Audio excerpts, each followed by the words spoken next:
So I thought I would read a completely uncharacteristic poem after those two. This was one of those sort of given poems that we all get after sweating over the poem we thought we wanted to write, and then the poem that wanted to be written sort of comes through. It's called News from Midlife, written a few years ago.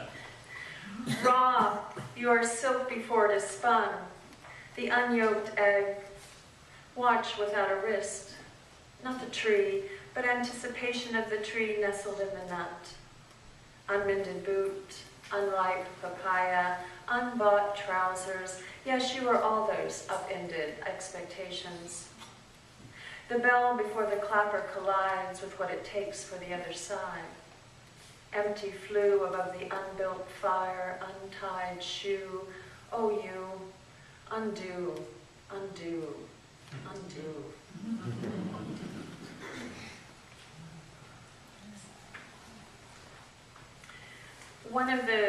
This manuscript really, a lot of these poems came out of my growing awareness and grief over global warming, as we used to call it, climate change as we call it now, and a working through of that grief, trying to come to terms with it.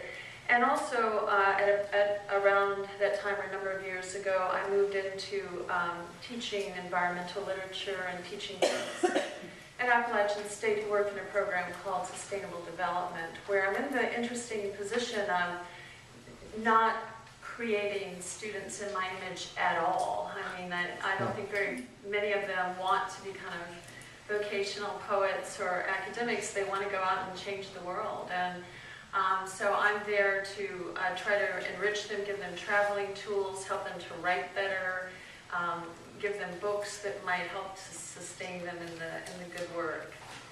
And so it's partly the experience of working with them that this poem is grounded in, this one and one more. Canning Globalization. Not raised during the Depression. I get it wrong. Canning's not a thing you do for fun or novelty. It's what might go to waste out in the yard. Figs and pears and muscadines, blueberries from a cousin's laden bushes. It's readiness at the brimming, a steadfast looking out for what's been given. Mother, I want to learn this gathering, this shoring up against eventualities. Earthquake, mudslide, hurricane, buried and drowned, wait at the doors of our dreams. Shall we meet them improvident, all our shelves empty? Mother, teach me the boiling, the cooling and sealing, how to live on these 2 acres, squash vines on the upper hill, raspberries in the sloping meadow. Because those trapped in the rubble were not dug out in time. Because others waited for days on a bridge without water. I take tongs to the boiled jars and fill them with pears you bring me from the tree my father planted 30 years ago. From his hands to yours to mine. We are building a house that will stand on moving earth, levees to hold the waters rising.